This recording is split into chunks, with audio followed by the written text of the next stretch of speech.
Hey guys, my name is Taryn and my research paper is on the history of Israel. So, Israel is a country in the Middle East and it's by the Mediterranean Sea, and the capital of Israel is Jerusalem.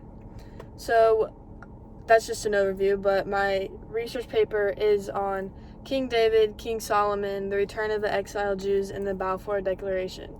So, King David is King Solomon's dad.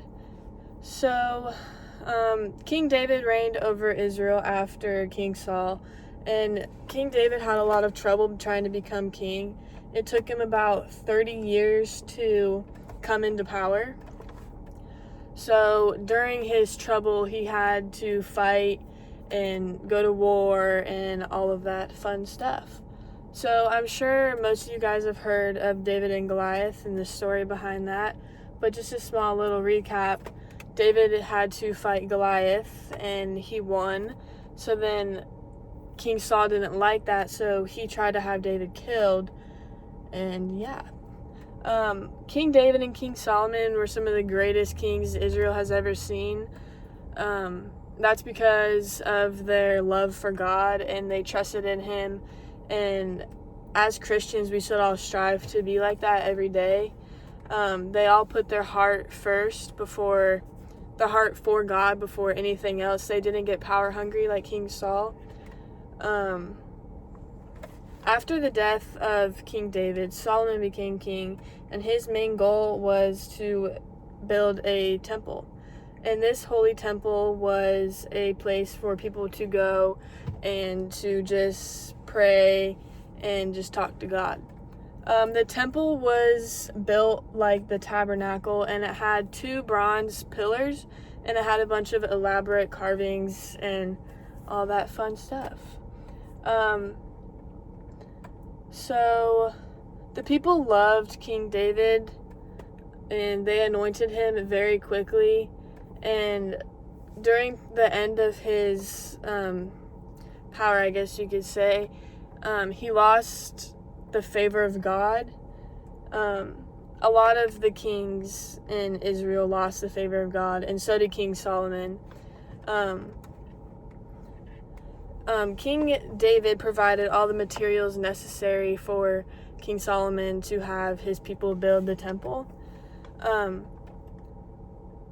With today's architectural designs, the temple was on the lower end of the scale, but back then that temple was it had an astounding design. King Solomon also contributed to writing parts of the Bible like Proverbs, Songs, and Escalades. Sorry, I don't know if I said that right.